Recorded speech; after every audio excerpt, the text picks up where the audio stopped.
Good evening friends, welcome to another session of share academy members. एक बेहद important और बेहद छोटा सेशन, खास करके उन लोगों के लिए जो टेक्निकल एनालिसिस, चार्ट स्टडीज़ पढ़ना सीख रहे हैं, नए अच्छे आइडियाज़ ढूंढ रहे हैं चार्ट्स के ऊपर। आज के इस सेशन में फ्रेंड्स हम लोग एक पर्टिकुलर कंपनी जिसका नाम है कैस्ट्रॉल इंडस्ट्रीज़ डिटेल एनालिसिस करेंगे इसके चार्ट्स का, ठीक है। और अगर आप ऐसे इन्वेस्टर या ऐसे ट्रेडर हैं मार्केट के अंदर जो टेक्निकल एनालिसिस और चार्ट स्टडीज़ करना सीख रहे हैं और उसके आधार पर आप अपने इन्वेस्टमेंट आइडियाज़ ढूंढते हैं, तो आपको ये सीरीज़ फॉलो करनी चाहिए हमारी। और इसकी शुरुआत आप ये पर्टिकुलर वीडियो से कर सकते हैं, ठीक है। एक चार्ट का कंप्लीट स्टडी करने के लिए आपको 7 से 8 पॉइंट्स का ध्यान रखना होता है। वो सारे के सारे पॉइंट्स हमने इस पर्टिकुलर वीडियो के अंदर डाल रखे हैं। जो फर्स्ट इस स्टेप्स के आधार पे हमने जो पहला चार्ट एनालाइज किया था वो कोफोर्स था, और इसी सीरीज़ में आज एक दूसरा पर्टिकुलर ये वीडियो हम लोग लेके आए हैं जो कि है कैस्ट्रॉल इंडस्ट्रीज़। बहुत सारे जो व्यूअर्स हैं हमारे, उन्होंने बोला था इसके बारे में डिटेल वीडियो बनाने के लिए। ओके, सो सेम वही फ्रेमवर्क हम इस्तेमाल करेंगे जो इससे पहले हमने फ्रेमवर्क किया था। धीरे धीरे जैसे जैसे हम लोग एक एक स्टॉक्स को अलग अलग वीडियोज़ के अंदर डिटेल में स्टडी करेंगे, आपको भी प्रैक्टिस में आता जाएगा और आपको समझ में आ जाएगा कि लेटर ऑन आपको किस तरीके से किसी भी एक स्टॉक को एनालाइज करना है। ओके, सो शुरुआत करते हैं कैस्ट्रॉल इंडस्ट्री से। और हमेशा ध्यान रखिए कि किसी भी स्टॉक को इंडिविजुअली आइडेंटिफाई करने से पहले आपको ओवरऑल मार्केट की एक बार ब्रेथ लेनी होती है कि मार्केट में हालत कैसी है, ठीक है। सो निफ्टी ओवरऑल डाउन ट्रेंड के अंदर है, हम सभी को पता है। स्टेज 4 के अंदर है, कॉन्टिन्यूसली लोअर लोज लोअर हाई बना रहा है। हालांकि बीच बीच में निफ्टी ने कुछ बाउंस बैक्स दिखाए, जैसे कि ये गिरावट के बाद आपको ये एक बाउंस बैक दिख रहा है, दूसरा बाउंस बैक है, तीसरा बाउंस बैक है, और लेटेस्ट अभी 3 दिनों के अंदर कॉन्टिन्यूसली एक बाउंस बैक देखने को मिला है। इसको लेकर काफ़ी मार्केट के अंदर ह्यू और क्राई मच रहा है, मतलब बहुत खुशी का माहौल टाइप का है। पर ध्यान रखिएगा, टेक्निकल एनालिसिस का रूल है कि गिरावट के समय आने वाला उछाल बेचने का संकेत होता है। ये ध्यान रखिएगा, हमेशा गिरावट के समय आने वाला उछाल बेचने का संकेत होता है। यानी कि जो ये बाउंस बैक्स हैं, ये ट्रेंड रिवर्सल नहीं है, ये सिर्फ थोड़ी देर का ब्रीदर है, ठीक है। तो इसको देखकर बहुत ज़्यादा खुश होने की जरूरत नहीं है, ये पहली चीज़। ओके, शुरू करते हैं कैस्ट्रॉल इंडस्ट्रीज़ के चार्ट से। फर्स्ट थिंग फर्स्ट, आप जब भी कभी भी किसी भी स्टॉक का चार्ट एनालाइज करेंगे तो सबसे पहले उसका लॉन्ग टर्म चार्ट देखें। बढ़िया अच्छा चार्ट है, राउंडिंग बॉटम पैटर्न था, एक रिकवरी देखने को मिल रही थी और फिर वहां से क्या हुआ, डबल टॉप की स्थिति आई, स्टॉक गिरा। इस गिरावट में एक बहुत इंपॉर्टेंट चीज़ हुई, ये स्टेज 4 का गिरावट है। गिरावट के बाद स्टेज 1 आया। इस 1 में आप देखिए कि जो वॉल्यूम था वो पूरी तरह से ड्राइड आउट हुआ। देन फ्रेश रनअप जब शुरू हुआ तो उसमें 50 डेज और 200 डेज और 50 डेज, इन दोनों मूविंग एवरेजेस को जब स्टॉक ब्रेक करना शुरू करता है तो आपको वहां पर फ्रेश नया वॉल्यूम मिलता है, ठीक है। सो फर्स्ट थिंग फर्स्ट से शुरू करते हैं, इसको ध्यान से देखिएगा। पहली चीज चार्ट, स्टेज और वॉल्यूम, यहां से शुरुआत करते हैं। पहला चार्ट ध्यान से देखिए, स्टेज 4 से स्टॉक स्टेज 1 में जाता है, स्टेज 1 से स्टेज 2 के अंदर। तो करंटली इस समय स्टॉक किस स्टेज में है, स्टेज 2 में। नाउ इस चार्ट को हम लोग डेली कैंडल पर देख चुके हैं, अब इसको हम लोग वीकली कैंडल पर देखते हैं, ठीक। वीकली कैंडल पे भी अगर आप देखिए तो स्टॉक के अंदर एक राउंडिंग बॉटम पैटर्न बन रहा है। वीकली पर ये एक वी शेप रिकवरी ज्यादा दिख रही है बजाय एक यू शेप रिकवरी के, ठीक। और देन मंथली कैंडल्स पर जब आप चेंज करते हैं तो भी आपको ये स्टॉक एक रिकवरी फेज में दिखाई देता है, यानी कि स्टेज 4 के बाद स्टेज 2 आ गई है। ओके, चेंज करते हैं अगेन सेम डेली कैंडल्स पर। नाउ ये है स्टेज। तो करंटली अगर आपसे पूछा जाए कि इस समय स्टॉक किस स्टेज में है, तो ये है स्टेज 2 में, ठीक। Up trend. अगर आप में से किसी को डाउट है कि स्टॉक की स्टेज क्या होती है, तो इसी वजह से हमने कहा था कि पहले ये पर्टिकुलर वीडियो देख लीजिए। तो चार्ट्स क्लियर हो गया, स्टेज क्लियर हो गया। अब देखते हैं स्टॉक का वॉल्यूम। और जब स्टॉक निचले स्तरों से अप ट्रेंड के अंदर आ रहा है तो जरा ये देखिए एडिशनल फ्रेश वॉल्यूम। तो यानी कि ये दूसरी अच्छी खबर स्टॉक के लिए, दूसरी बढ़िया और फेवरेबल खबर है कि स्टॉक स्टेज 2 में, स्टेज 2 में जो अप ट्रेंड आ रहा है उसमें भी आपको वॉल्यूम मिल रहा है। और ये वॉल्यूम ऊपर देखिए स्टॉक के चार्ट्स पर मारुबुजु कैंडल्स दे रहा है, बड़ी बड़ी वॉल्यूम की बॉडी के मतलब जो बॉडी से रिलेटेड कैंडल्स हैं, ऐसी कैंडल्स जिनमें बॉडी ज्यादा बनी हुई है। जब भी कभी भी आपको चार्ट्स पर मारुबुजु कैंडल देखने को मिलती है, ये संकेत है कि स्टॉक के अंदर स्ट्रेंथ आ रही है। क्लियर हो गया, ये वॉल्यूम हो गया। इसके बाद है सपोर्ट एंड रेसिस्टेंस, ठीक। चलिए सपोर्ट रेसिस्टेंस देखें।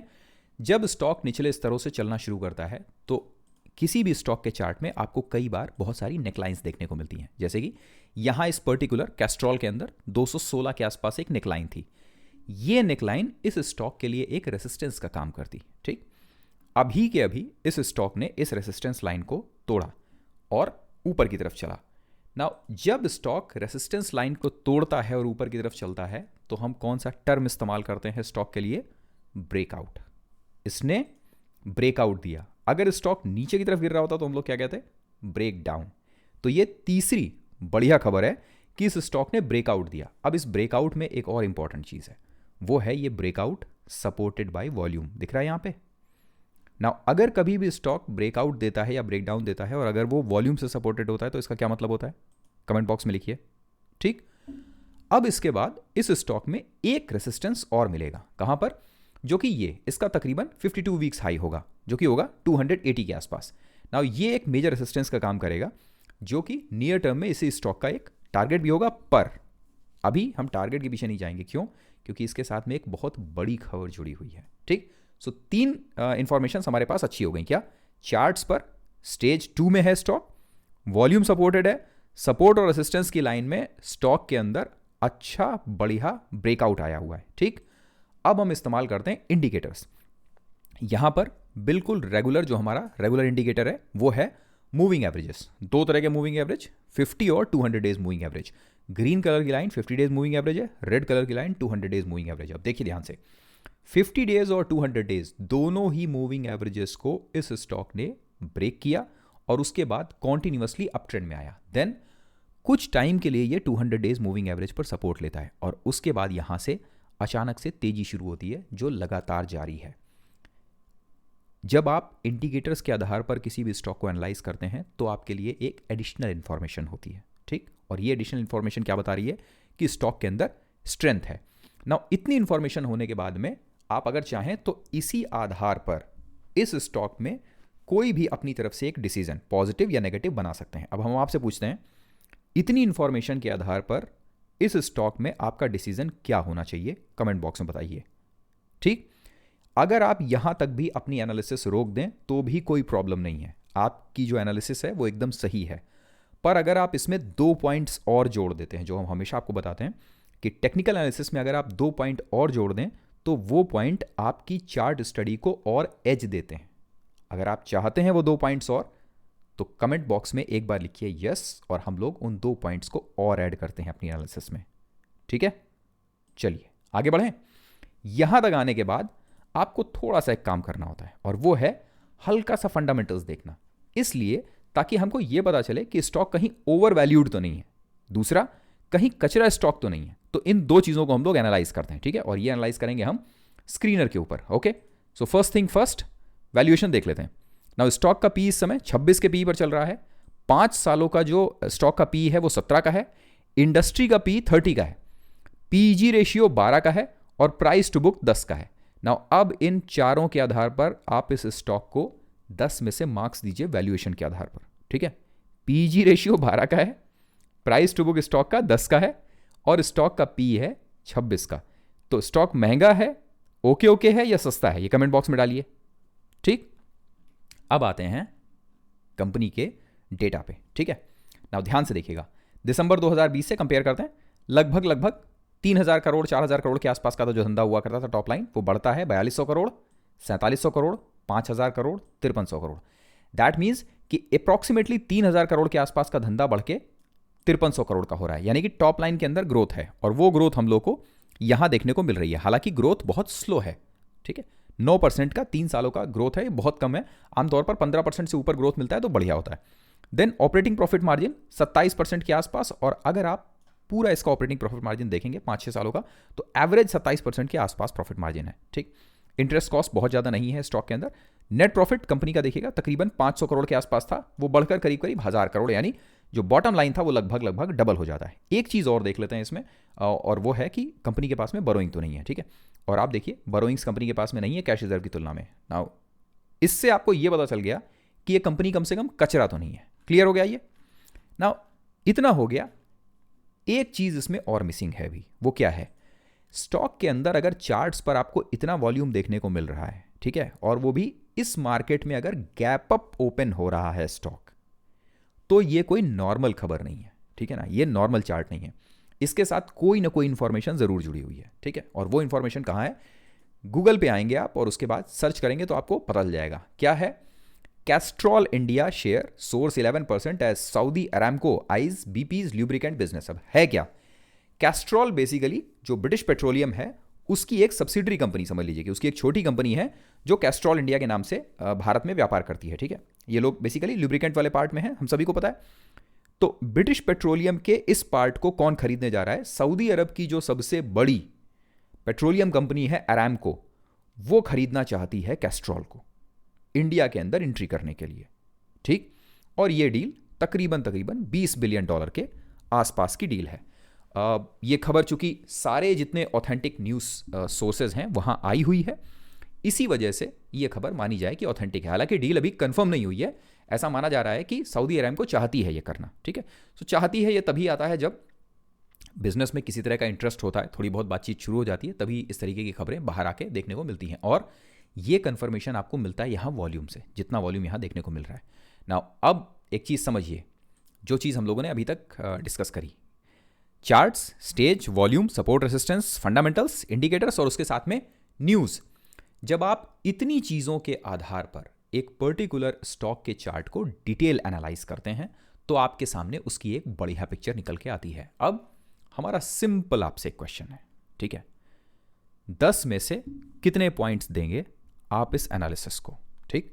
और इसके बाद लास्ट में अगर हम आपसे पूछें कि इस पर आपका क्या डिसीजन होना चाहिए, ठीक है, हमारा काम ये बताना नहीं है कि आपका डिसीजन क्या होना चाहिए, हमारा काम है वो जो एनालिसिस है वो आपके साथ में शेयर करना। आप उस एनालिसिस को ठीक से सुने, पढ़ें, समझें और उसके बाद अपना डिसीजन खुद अपने आप लीजिए। रिजल्ट आपको भी पता है कि क्या होने वाला है, ठीक है। हमारा काम है आपके साथ में ये डिस्कशन शेयर करना। आप देखिए, चार्ट स्टडी करना बिल्कुल भी मुश्किल काम नहीं है, बहुत आसान है, बशर्ते आपके पास एक फ्रेमवर्क होना चाहिए। अगर आपके पास एक फ्रेमवर्क है, एक तरीका है काम करने का, एक प्लान है, उसके बाद अगर आप एनालाइज करते हैं तो आपके लिए ये बहुत आसान हो जाता है, ठीक। और अगर आप इस चीज़ को सीखना चाहते हैं कि भाई ये फ्रेमवर्क कैसे काम करता है मेरे को बताओ, तो 2 चीज़ें आपको करनी है। एक, ज्वाइन बटन पे क्लिक करना है और उसमें से लेना है आपको जो कोर्सेस का मेंबरशिप है, वो वहाँ से आपको ये पर्टिकुलर स्टॉक मार्केट लेसन्स की सीरीज़ मिलेगी, जिसके अंदर हम लोग फंडामेंटल एनालिसिस, कंपनीज को एनालाइज कैसे करना है, इसको बहुत आसान लैंग्वेज में आपके साथ में शेयर करते हैं। और दूसरा, टेक्निकल एनालिसिस अगर आपको सीखनी है कि चार्ट स्टडीज़ कैसे करना है, तो ये पर्टिकुलर सीरीज़ जो फ्री में अवेलेबल है, इसको आप देख सकते हैं। इन सब के अलावा कुछ ऐसी वेबसाइट्स हैं जिनका इस्तेमाल आपको बड़े डाटा एनालिसिस में मदद करेगा। अगर आपने नहीं देखा है तो ये पर्टिकुलर वीडियो एक बार देख लीजिएगा, ओके। सो ये था छोटा सा सेशन हमारा। उम्मीद है कि जो ये तरीका और जो ये फ्रेमवर्क हम इस्तेमाल कर रहे हैं और आपके साथ में शेयर कर रहे हैं, आपको भी मज़ा आ रहा होगा इसको समझने में और इसको सीखने में। अब हमारी आपसे एक रिक्वेस्ट है, जब ये वीडियो कंप्लीट हो जाता है, आप फर्स्ट टाइमर हैं, इन चीज़ों को सीखना चाहते हैं, लाइक शेयर सब्सक्राइब करना बिल्कुल मत भूलिए। और उसके साथ में अगर किसी ऐसी कंपनी के बारे में आप जानकारी चाहते हैं कि जिसका हम लोग डिटेल एनालिसिस वीडियो बनाएं, तो इस वीडियो के कमेंट बॉक्स में नीचे अपनी कंपनी का नाम डाल दीजिए। उस कंपनी के बारे में हम लोग इसी तरीके का एक एनालिसिस लेके आएंगे। मज़ेदार चीज़ ये है कि जब आप किसी भी चार्ट पर इतना डिटेल एनालिसिस करते हैं तो ये एनालिसिस आपका 1-2 दिन तक वैलिड नहीं होता, ये एनालिसिस वैलिड होते हैं आपके 1 महीने से लेकर 3 महीने तक। क्योंकि जब आप लॉन्ग टर्म का चार्ट देखते हैं तो लॉन्ग टर्म का चार्ट इतनी जल्दी डिस्ट्रॉय या डिस्टॉर्ट नहीं होता है, उसको टाइम लगता है डिस्टॉर्ट होने में, चेंज होने में। इसीलिए जो ये आज की हम स्टडी कर रहे हैं कैस्ट्रॉल के बारे में, ये स्टडी, इस चार्ट की स्टडी अगले करीब 3 महीनों तक के लिए वैलिड रहेगी, ओके। सो ये था आज का सेशन। वी होप कि सेशन आपको पसंद आया होगा, साथ ही साथ आपको सीखने के लिए बहुत कुछ मिलेगा। मिलते हैं आपसे अगले सेशन में। अपने वैल्यूएबल फीडबैक्स देना बिल्कुल मत भूलिएगा। Thank you very much, have a nice day, good night, bye bye.